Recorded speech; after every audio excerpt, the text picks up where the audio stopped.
Mr. President, I want you to know sometimes when I watch you striding across the White House lawn so confidently, with so much masculinity, I'll admit it, I get sexually aroused.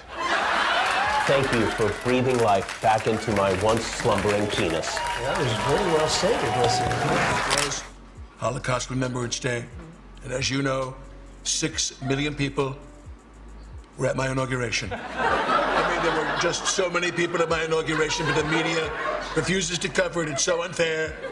And one day I'm going to write a memoir about this struggle and call it My Struggle. Alec Baldwin and Jimmy Kimmel are easily demolishing Donald Trump because the president provides countless material by himself. Every appearance turns into an endless blooper reel or a late-night skit. Kimmel hardly need authors. Baldwin doesn't have to come up with anything novel. Every day, Trump delivers the humor. From photo ops to podiums, he has made governance look ridiculous.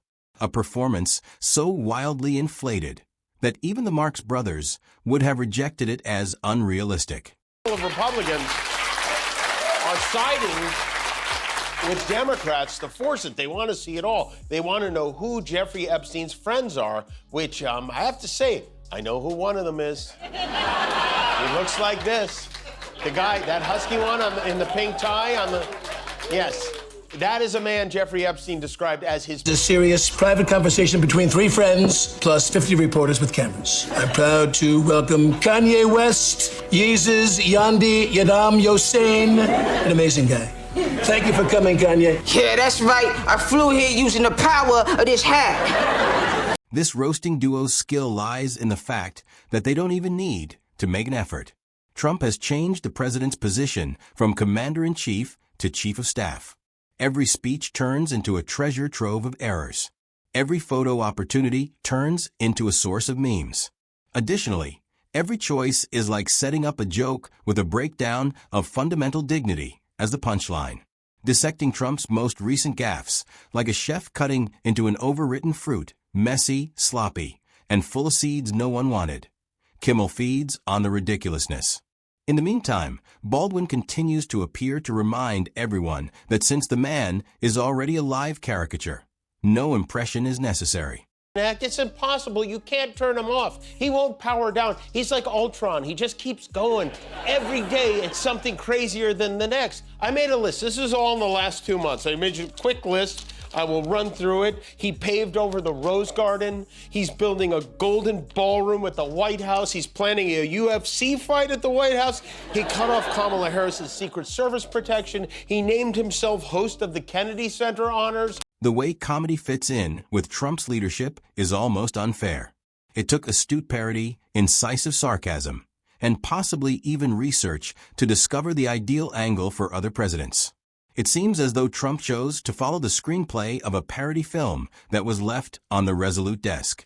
Baldwin doesn't overstate things.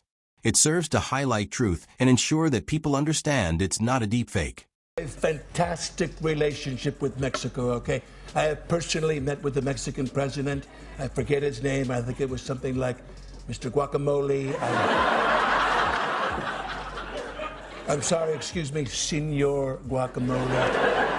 I also met his beautiful wife, Taquito, and their twin children, Chips and Salsa. Consider Trump's fixation on appearances. A typical leader is concerned with strategy, policy, and sometimes diplomacy. Trump, he's laser-focused on the size of the crowd, the level of the ovation, and if a lighting gives him a presidential appearance. Kimmel challenges that nervousness by addressing it as the energy of the high school student body president. However, nuclear codes are controlled by this student body. By portraying a Trump who handles state banquets like casting auditions for reality TV extras, Baldwin further exaggerates the situation. It's heartbreaking, which makes it humorous, and heartbreaking since it's accurate. Over for Putin, he sent military tanks into Washington, D.C. He said the Smithsonian focuses too much on how bad slavery was. He called India and Norway to tell them to nominate him for a Nobel Prize. And he cut off funding for pediatric brain cancer research for children. You would think a person who himself has the brain of a child would be in favor of funding pediatric brain cancer. Additionally, Trump has a special ability to turn circumstances that shouldn't even exist into scandals. When possible, most leaders steer clear of controversy. Trump gathers them as mementos from each location he travels to. Kimmel draws attention to the fact that these disputes are frequently self-inflicted injuries, something that no sensible adult, much less a president, would decide to do. As a president who couldn't enter a room without transforming it into a circus tent, Baldwin leans into the bizarre theatrical of it. He pulled Epstein's wing woman, his personal madam, Ghislaine Maxwell, out of real prison last month and transferred her into what is basically a courtyard by Marriott. The woman who has all the information on everyone is suddenly in a prison that has Pilates class, thanks to President Trump, and nobody bats an eye about this. Kimmel particularly enjoys highlighting Trump's persistent attempts to rewrite reality as if his version would become true with repetition. Because the rabbit the magician pulls out of the hat is always a possum in disguise, his trick never succeeds. More humorous content flows onto Kimmel's desk the more he demands. Baldwin's imitation of a president who could declare the sun to be purple and then double down when astronomers disagree further solidifies the image. Naturally, a Trump roast wouldn't be complete without going over his odd connection to the facts. In Trump's view, facts are only recommendations. Data is ornamentation. The concept of truth is negotiable. This is a masterclass in sarcasm from Kimmel, who marvels at how a president can change entire news cycles by stating things that everyone needs to talk about, but no one can believe. It's like seeing a man who studied world history by looking at fast food menus while he navigates diplomacy. Kimmel makes fun of Trump's ability to disparage supporters while praising opponents, a diplomatic tactic that no one asked for. Trump warmed up for his date with the British press by yelling at a reporter from Australia who dared to ask about the billions of dollars he's been raking in since the election. President Trump that a president in office should be engaged in so much business activity. Well, I'm really not. My kids are running the business. I'm here. You know what the activity, where are you from? I'm from the Australian Broadcasting Corporation, Four Corners program. Well, the Australians, you're hurting Australia, right? In my opinion, you are hurting Australia very much right now. And they want to get along with me. You know, your leader is coming over to see me very soon. I'm going to tell him about you. You set a very bad tone. Go ahead, John. What a little... Baldwin portrays Trump as thinking that foreign policy is a game show in which just standing next to him earns contestants' rewards. The roast shifts from exaggeration to reenacting reality with the appropriate laugh track. Additionally, the economic boasting are not exempt. Even when the numbers sway like a Jenga tower and miss half of its bricks, Trump still stands on podiums boasting about his achievements. The hypocrisy of a man claiming credit for good fortune while blaming others for bad luck is something Kimmel finds amusing. Baldwin amplifies the ridiculousness by adopting a Trump persona that views graphs as abstract art. When they rise, they are beautiful. When they fall, they are fake news. Then there is Trump's insatiable desire for allegiance. Debate, differing viewpoints, and the collision of ideas are all welcomed in a good administration. The White House serves as the stage, not New York, according to the punchline. Kimmel also emphasizes how tedious the Trump controversies are. One headline doesn't fade any faster than another does. It's similar to seeing someone balance on a unicycle over a gasoline pit while juggling chainsaws. Here, Baldwin flourishes as a president who approaches crisis management like spontaneous comedy. Every action gets stranger than the one before it. The performance turns into his legacy, and the turmoil Turwin and Kimmel remind us that when Trump speaks to the country, it's never assurance. Performance art is what it is. The bombastic claims, the pauses, and the cadence all shout more open mic night at a comedy club that no one wanted to go to than leadership. The ridiculousness of how these speeches consistently leave America more perplexed than at ease breaks Kimmel's heart. Baldwin highlights the peculiarities, demonstrating how years ago it was difficult to distinguish between parody and reality.